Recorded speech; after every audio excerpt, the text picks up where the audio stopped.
basically what I'm doing is, you can see this rough edge from installing this Fermacell boards.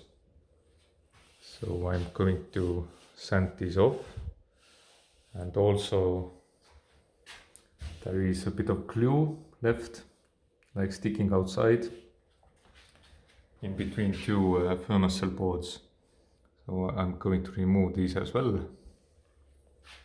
and then it's basically ready for plastering work.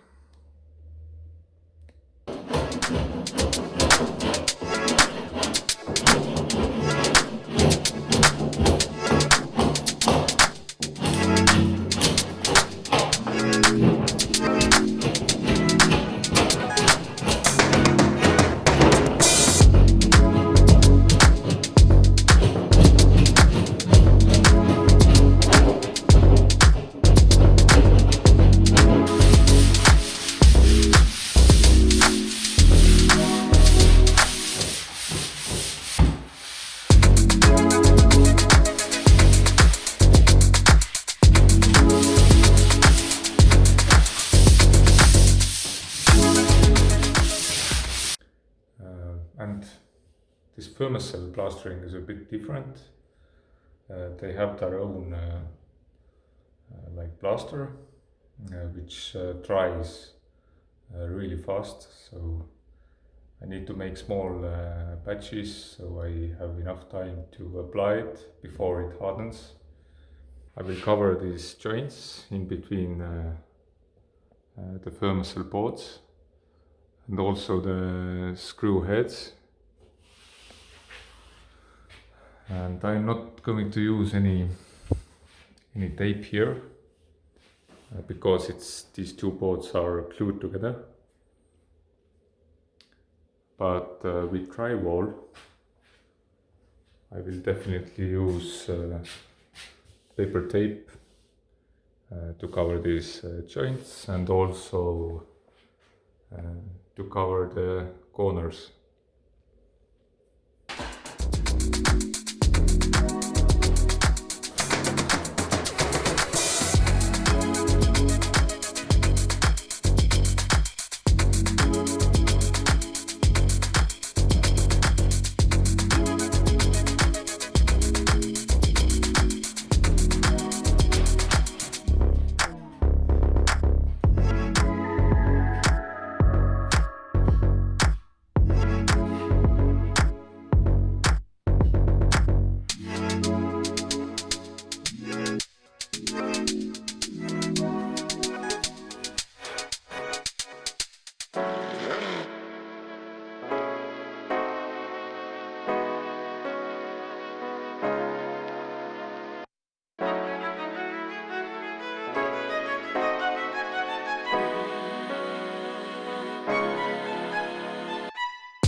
So yesterday I filled in the gaps on Fermacell construction boards.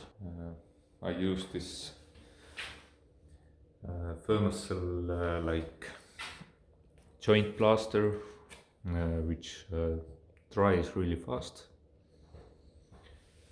And yeah, I used this small trowel and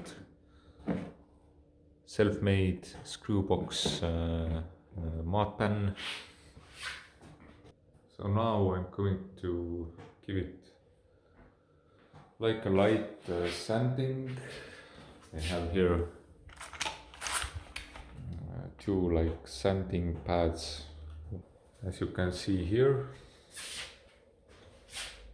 This is like a metal profile glued in with this mud.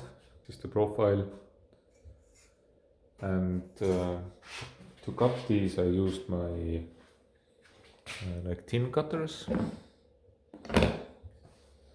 And yeah, basically that's what it is. I use this profile around the window, and in all the outside corners I will use it to have like a stronger corner. When you go against it, it won't there won't be any cuts.